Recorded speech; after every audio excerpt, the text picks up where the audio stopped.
Jeshi la Polisi mkoa wa Ruvuma tarehe 5 mwezi wa pili 2026 katika kituo kikuu cha polisi wilaya ya Songea tulipokea taarifa toka kwa Tadei Jerome Kimalo, huyu ni mfanyabiashara, kwa mfanyakazi wake ambaye ni wakala wa CRDB aitwaye Paulo Daniel Akweso aligundua kuibiwa fedha taslim shilingi milioni 147 na laki tatu na watu watatu ambao ni matapeli. Taarifa kamili ni kwamba tarehe 5 mwezi wa pili 2026 majira saa 6 mchana huko maeneo ya nyumba ya kulala wageni iitwayo Mwenda Poli iliyopo Bomba Mbili Songea mjini, Paulo Daniel Akweso ambaye ni wakala wa CRDB alifuatwa na watu watatu ambao kwa wakati huo majina yao alikuwa hayafahamu, na kumlaghai kuwa kama anataka kupata utajiri wa haraka, hivyo awapatie kiasi cha fedha ili waweze kuzifanyia dawa na kuzalisha zaidi, na hivyo atakuwa tajiri mkubwa. Baada ya wakala huyo kuambiwa hivyo, alitoka katika nyumba hiyo ya kulala wageni ambayo ilikuwa amepangisha na kwenda kwa mawakala wadogo wapatao 9 na kukusanya kiasi cha fedha cha shilingi milioni 147 na laki tatu, na kuambia kuwa anaenda kuwekea fedha hizo katika akaunti zao za benki kama salio, yani frauds, ili waendelee kutoa huduma kwa wateja. Lakini wakala huyo hakwenda benki kama alivyowaambia, badala yake alienda nazo katika nyumba ya kulala wageni kama alivyoelekezwa na matapeli. Wakala huyo baada ya kufika katika nyumba ya kulala wageni alikutana na matapeli hao na kuambia,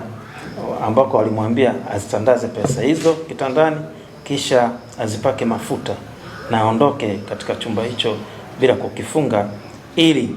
malaika waweze kuzichukua fedha hizo na watazirudisha zikiwa zimeongezeka zaidi ya hapo awali. Wakala huyo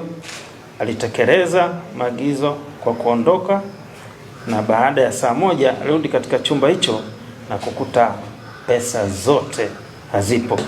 Hivyo akaamini kuwa malaika wamezichukua, na wakala huyo aliendelea kukaa chumbani humo kwa muda mrefu akisubiri pesa zirudi, lakini hazikurudi mpaka mwajiri wa wakala huyo alipopata taarifa na kutoa taarifa kituo cha polisi. Baada ya kupata taarifa hiyo, Jeshi la Polisi mkoa wa Ruvuma kwa kutumia timu ya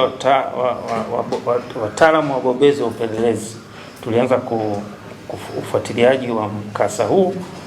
na ilipofika tarehe 17 mwezi wa pili 2026 huko mtaa wa Uhindini mkoa wa Dodoma tulifanikiwa kuwakamata watuhumiwa wawili ambao ni Elasta Kev Kangapi aka Bosi Anuniwi, huyu ana miaka 36, na Kevin Travatori Kangapi miaka 37. Majina sio halisi, na baada ya kuhojiwa walikiri kuhusika na tukio hilo wakishirikiana na mtuhumiwa mwingine Salva Kombas aka Chula, ambaye naye tarehe 18 mwezi wa pili 2026 alikamatwa maeneo ya stendi kuu wilaya ya Mbinga mkoa wa Ruvuma. Hata hivyo, baada ya upelelezi, kiongozi wa kikundi hilo la matapeli aitwaye Enosta Kevin Kangapi aka Bosi Anuniwi, katika akaunti yake ilibainika kuwa na kiasi cha fedha milioni 88 ambazo alikiri kuwa kiasi hicho ni sehemu ya pesa walizotapeli kwa wakala Paulo Daniel Akweso, na fedha zingine akiwa amenunua pikipiki 4 na viwanja 3 huko Mbinga. Watuhumiwa wote watafikishwa mahakamani kwa hatua zaidi za kisheria. Sanjari na hilo, pia Jeshi la Polisi mkoa wa Ruvuma tumeendelea na operesheni kali za kuwasaka na kuwakamata wahalifu wa wizi